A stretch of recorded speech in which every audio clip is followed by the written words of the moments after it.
Today I'm working on a 2017 Audi A4. Just thought I'd go over how to replace a heater core on one of these real quick. I've actually haven't done this job before. They're not super problematic. It's not that old of a car. I guess they're getting to be around 10 years old now, but I just haven't seen a lot of issues with the heater core on these really. But this one was actually just leaking. It was leaking all over the passenger side footwell. And the windows were steaming up. You can see they have a film on them from coolant in the interior. Yeah, it was pretty bad. So it also had a water pump leak as well. So it was pretty expensive repair by the time you're done with the water pump and also the heater core. But yeah, so heater core is not quite as nice as a lot of the other Audi models and Volkswagens. It's in the same position where right underneath here, here's the heater core. But the problem is the heater core is being blocked by the pedal assembly here. So you have to remove the whole pedal cluster.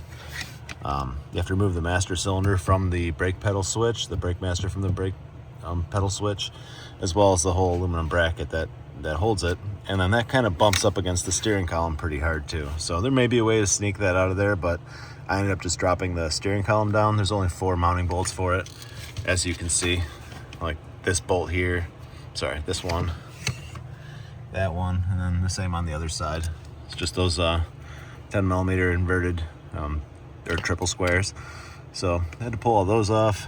I pulled the bolt off for the intermediate shaft here, and then I marked it and slid that off. And then I was able to get to the bolts for the bracket. Once you get this out of the way, then it's pretty simple. You can just pull the couple screws on this little actuator and get that out of the way, and the clamps, and then the whole thing just slides right out of there. But there's no way to do it with the brake pedal on the car and the bracket for it. So all the bolts are pretty obvious underneath here. You can see there's some little 10 millimeter nuts here. There's another one back there like that. There's one 13 millimeter larger bolt up here, right here. So you pull those 3 off. And then under the hood, this part is not quite as great. You have to kind of pull this little false firewall away a little bit, and you have to get to the bolts on the master cylinder. There's one here, and that's just a 10 millimeter 12-point socket will work for that. And then on the other side, there's one up higher, right there. So I'll pull those 2 off. You don't have to remove them completely. You just want to kind of spin them loose. And you have to pull a nut to get this out of the way, to get this false firewall back. And then I undid the brake booster hose.